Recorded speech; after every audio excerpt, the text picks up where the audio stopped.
পরকীয়া। এই পরকীয়া শব্দটা শুনলে ভেঙে যাওয়া সম্পর্ক, বিশ্বাসঘাতকতা ও মানসিক যন্ত্রণার কথাগুলোই মনে পড়ে। কিন্তু কখনো কি ভেবে দেখেছেন মানুষ পরকীয়ার দিকে কেন আকৃষ্ট হয়?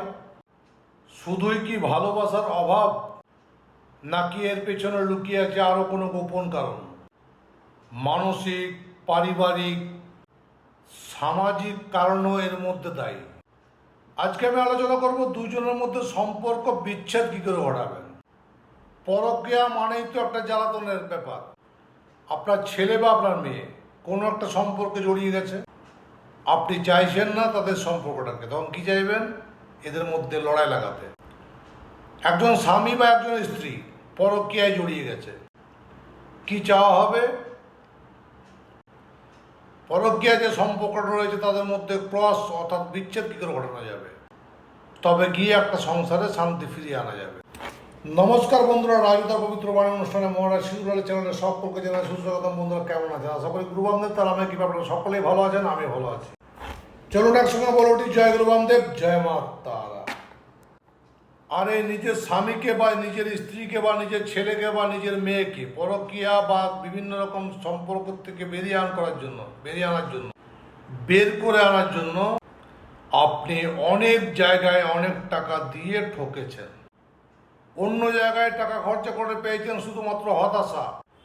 বারবার আশ্বাস পেলেও সেখান থেকে আপনি সমস্যার সমাধান করাতে পারেননি। দেখুন, যার কাছে আপনি টাকা দেবেন আগে তার সম্বন্ধে যাচাই করবেন, মানুষটা কেমন, তার কাজের ক্ষমতাটা জানতে চাইবেন। ভিডিও দেখেই ফোন করে যে কোনো মানুষকে টাকা দিয়ে কাজ করাতে যাবেন না, ঠকবেন। আপনি শিক্ষিতা বা কোনো না শিক্ষিত হলেও একটু তো বিচার বুদ্ধি আপনার মধ্যে থাকবে। আজকে আপনি কাউকে টাকা দিলেন একটা কাজের জন্য, সে বশীকরণ হোক, বিদ্বেষণ হোক, শত্রু দমন হোক, হ্যাক করে দেবো বলে সে কিন্তু আপনার কাছে টাকা নিল, তারপরে দেখা গেল সেই নাম্বারটি আপনাকে ব্লক করে দিল। এরকমভাবে অনেকেই ঠকেছে। আমার কাছে যে সকল ক্লায়েন্টগুলো আছে তাদের মধ্যে অনেকেই বলে থাকে, দাদা বিভিন্ন জায়গায় আমরা টাকা দিয়ে ঠকেছি, সর্বশেষে আপনার কাছে এসেছি। দেখুন, আমার কাছে শেষে হলে তো চলবে না, আর আমার কাছেও টাকা লাগবে, কারণ কেউ কোনোদিন ঘর থেকে খরচা করে আপনার কাজ করে দেবে না।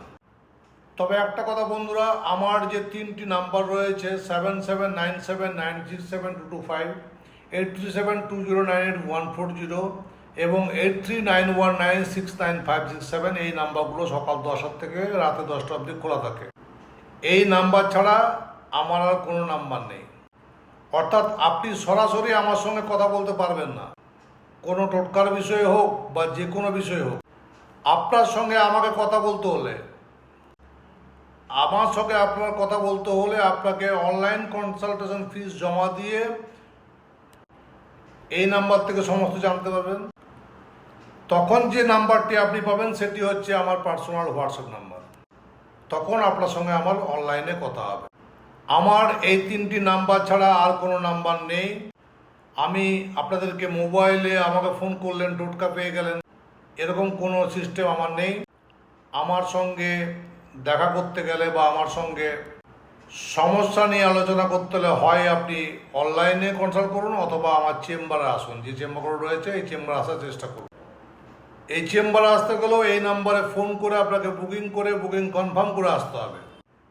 অন্যথায় অন্য নাম্বারে ফোন করে প্রতারণার জালে পড়লে আমি দায়ী থাকবো না।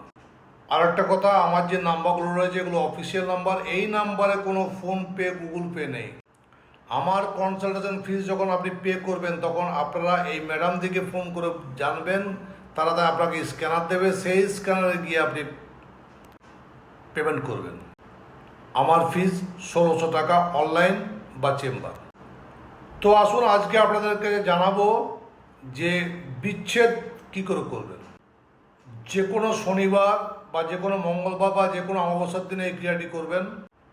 নেবেন একটা দেশি মদের বোতল, আর লাগবে কালো কাপড়, আর লাগবে ধুত্র বীজ, নিম পাতা, নুন, লঙ্কা, এবং যার সঙ্গে যার বিচ্ছেদ করবেন তাদের দুজনের দুটো পাসপোর্ট সাইজের ফটো।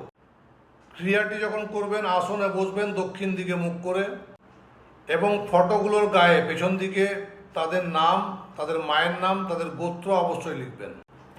তারপর ফটো দুটোকে পিঠে পিঠি ঠাসিয়ে দেবেন, অর্থাৎ এইদিকে একজনের মুখ, ওইদিকে একজনের মুখ, মাঝে আঠা দিয়ে চিটিয়ে দেবেন। এইবার ধুত্র বীজগুলো ওই মদের মধ্যে দিয়ে দেবেন, মদের বোতলের মধ্যে। নিম পাতা দেবেন, নুন দেবেন, লঙ্কা দেবেন। আর একটা জিনিস দেবেন, আপনার বাড়ির আনাজে কানাজের থেকে একটু বের করে নিয়ে আসবেন একটু ঝুল। সেই ঝুলটাকেও মদের বোতলের মধ্যে ভরে দেবেন। আর মদের বোতলটিকে হাতে নিয়ে বলবেন এই মন্ত্র, অমুকের সহিত অমুক, অর্থাৎ এর নাম সঙ্গে এর নাম, বিদ্যে সনায় কুরু কুরু সোহা।